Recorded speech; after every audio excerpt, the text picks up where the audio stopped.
wasn't like I wasn't confident. I was still feeling confident, but it's like my body just wasn't functioning in the way I wanted it to. I don't know what it was down to, but it's the first one. You know, I did what I needed to do to win. I felt miles better than him, and I just felt like I could have done a lot more, and definitely have got the finish if I was, you know, in order. But you know, we got the dub. Did that feeling last the whole fight, or like after the first round, you eventually just shake off? Yeah, I'd say I just, you know, towards the end of after the first round. So after the first round, I was like, body's feeling a little bit, and it's not even like anything actually happened drastically in terms of back to me.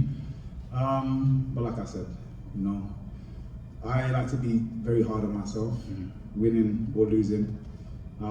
So I think that's just me, just really, you know, wanting to be better, wanting to do more, wanting to give more to you know the fans that come to, you know, pay their money to come and see me. In terms of the actual fight, could you get a sense of him getting frustrated in there? Because it looked like he was just shaking his head. So.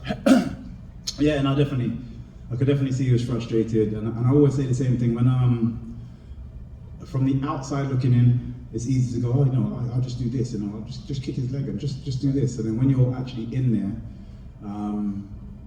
you know, the reality check is real. A lot faster than, you know, it may seem. I know people can say, oh yeah, you can see that he's fast, but when I actually hit you with something, it's really fast when you're trying to land shots and nothing's landing. It's frustrating. He's used to being in a fight, and that's what he feeds off. And I'm used to not being in a fight. I'm just used to beating people up, so it would just work better for me. Well, to go off of that, you know, in between round 1 and 2, Kevin actually said, yeah, he's faster than we thought. This is what you got to love about him. He's again, in his own way, he's extremely entertaining. Like we spoke in, I think it was like, I don't know, the 3rd round. Yeah, we was in a clinch, and he's like, man, you slippery as hell. I was like, you was in the 1st round. He's like, I must just be that black man cocoa butter. I literally just couldn't do nothing but laugh in that moment. Yeah, it was great. It was great to share the cage with him. Well, I know you were hunting for that finish, but could this have gone better for you? Like there were a lot of those like highlight signature moments. He got you down. You escaped submissions. You got up. You know, you played with him. Could this have gone any better outside of getting the finish? Yeah, no, I think getting the finish, but I just know I could have done more. Like even him putting me in those somewhat dangerous positions just shouldn't have happened. You know, I just made a few silly errors.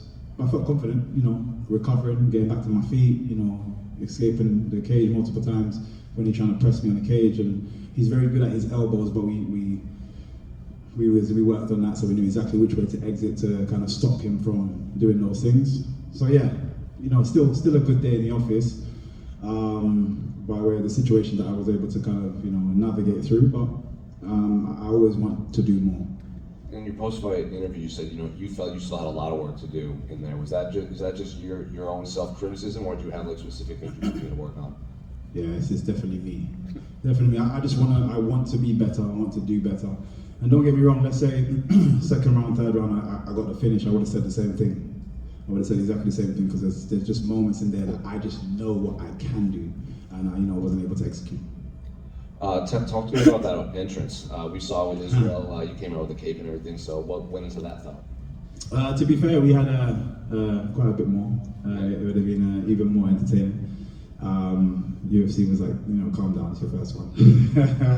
So yeah, we had to strip it back a little bit. But I just like to make it a show. And it helps me just relax when I'm just putting on a show.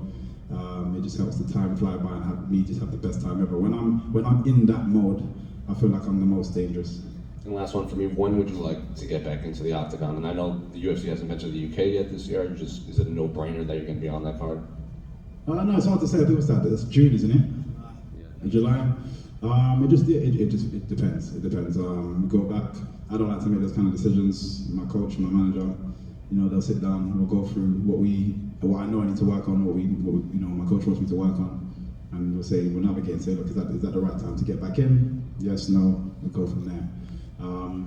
But you know, if I could fight next week, I'll fight. Do I have any cuts on me? Yeah, exactly. What were you and Kevin talking about after the fight? Obviously he was frustrated, but it looked like you had like quite a long exchange in there. I'm a bit of a wind-up, and seeing that he was frustrated straight afterwards. I was like, oh, you could have done a lot more in there, couldn't you? He's like, what did you say? I was like, you could have done a lot more. And he's like, yeah, I hate fighting guys like you move too much. But yeah, no, it's, you know, it's just a little bit of banter, so just between us, but it's all good.